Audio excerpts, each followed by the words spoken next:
Every family holiday I can remember was spent exploring high mountain streams and cold still waters around South Africa. My dad taught my brothers and I everything he knew about fly fishing, and in every way, for us, fly fishing was trout fishing.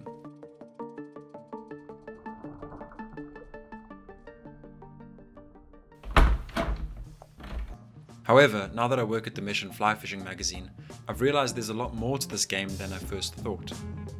While I still spend a lot of time chasing trout in the streams around Cape Town, my new job has caused my species count to shoot through the roof, catching fish I never even thought possible. My brother, Andrew, also worked in the industry for a while, manning the front desk at Frontier Fly Fishing.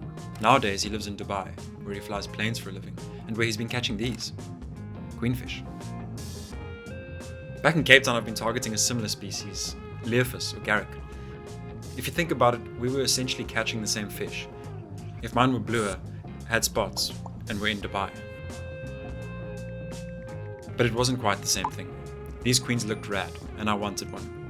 So when the messages started coming through, and I was offered a trip there, I couldn't refuse.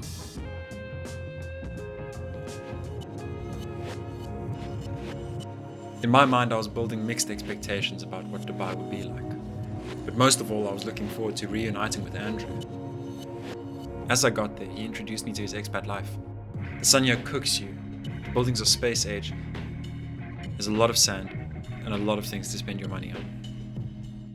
First things first, we had to meet our host, this put, Safa expat Nick Bowles, who together with his comrades, local man Mo and guide Ramesh, runs the outfitter Ocean Active Fly. Their whole proposition is based on convenience. Whether you're in transit in Dubai, shopping for Rolexes, or there to close big deals, why not make the most of an epic urban fishery and club some queenfish too? I wasn't here for all those other things though, just the queenfish, but Nick recommended I do the Dubai thing first. I did a flyby of the main strip and saw tons of skyscrapers, ate some local chow, joined the family at the beach, immersed myself in the spice souk experience. We drove into the desert for a family picnic. I met a camel, and then finished off by heading to the world's tallest building, the Burj Khalifa. Looking down over hundreds of thousands of souls, I had just one thing on my mind. I wanted queenfish, now.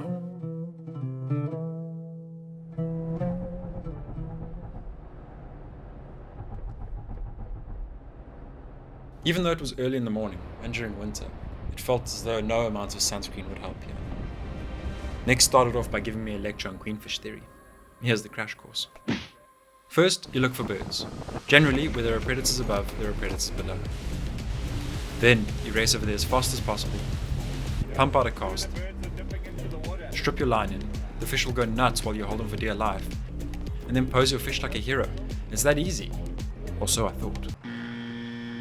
For about 4 hours I couldn't buy a bite. I would try my best to cast, strip as fast as I could, listening to all the tips, but nothing was working. Right in front, Matt. While I felt like a complete noob, I could see that Andrew had done this before. Moments into his first go, he was into fish. And again. And again. This was trickier than I thought. I felt the pressure on the boat building, and imagined a tension growing between myself and Ramesh.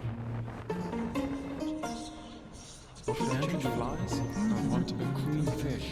What the relation thinking of your family is taking fast. Yes, there's boat. How many horsepower? Try to remember what to follow the bird. You're never going to catch it together. I'm not sure what changed, but somehow I managed to switch all that noise off in my head and got my shit together. Yeah, oh, you missed it. Oh, cast again.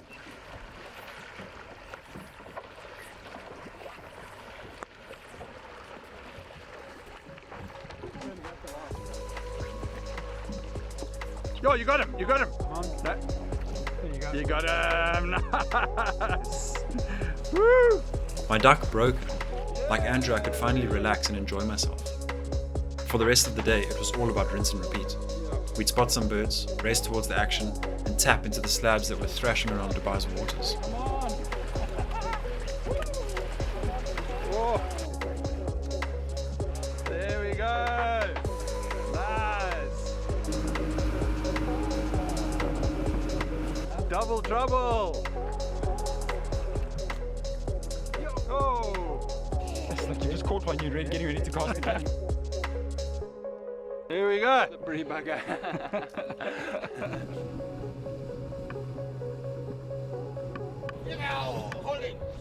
Eventually the action was so good and our ego so inflated He's swimming that I with was a whooping shark. like a woogle. Woo!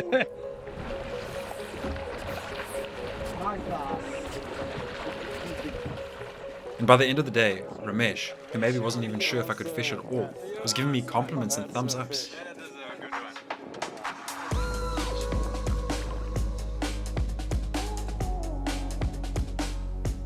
The next day we swapped Nick out for local man Mo. Let's just say, Mo is the kind of guy you want to know in a place like Dubai. Forget the false anxiety and performance issues from the previous day. It didn't take long to realize that this was game day, and the droves of Queenies were here to play.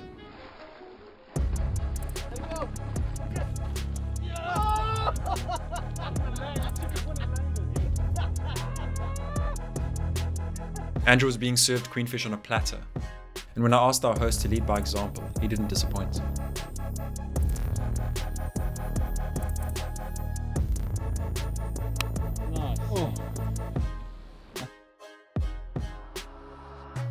With what was arguably the most exciting fly fishing I've ever done, it couldn't get much better than catching aggro queenfish on a balsa wood popper.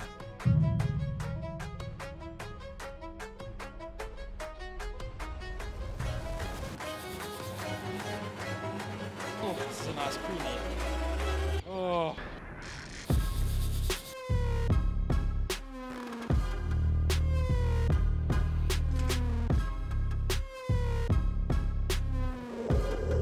High fives and gang signs flying, we were on cloud 9. It felt as though we'd earned our stripes. Nothing could beat this. Well, maybe something could beat this. You see, catching fish from a boat is great enough. There you go, he's strong. But being South African means we have a special affinity for catching fish on foot. Mo said he knew a place, and then it was up to Andrew to do the rest.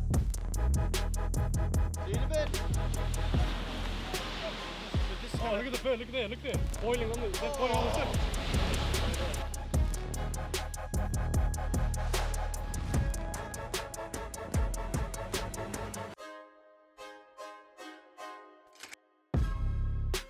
Sat on a giant sand dune, I took a moment to try process the past few days. The attractions, the fancy cars, the luxury, and the heat of Dubai are truly mind-melting. But I felt we had discovered the true value of this place. If you're on the 153rd floor of the Burj Khalifa, look to the far left and you'll see it in the Gulf teeming with shoals of queenfish.